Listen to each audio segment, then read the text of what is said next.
Not a hope, said his driver and fireman. You're stuck, you silly great engine. Don't you understand that?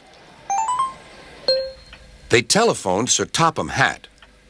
So Gordon didn't want to take the special train and ran into a ditch? What's that you say? The special's waiting?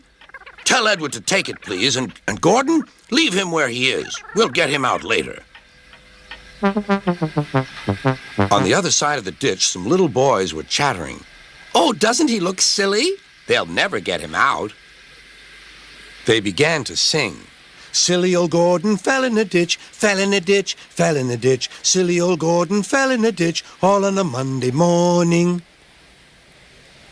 Gordon lay in the ditch all day. Oh dear, he thought, I shall never get out. But that evening they lifted Gordon and made a road of sleepers under his wheels to keep him from the mud.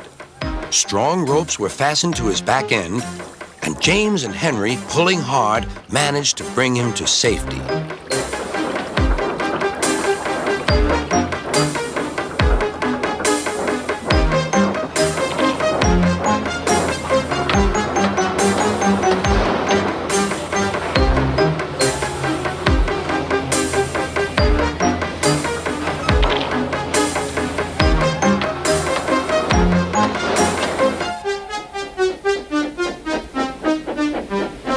Late that night, Gordon crawled home, a sadder and wiser engine.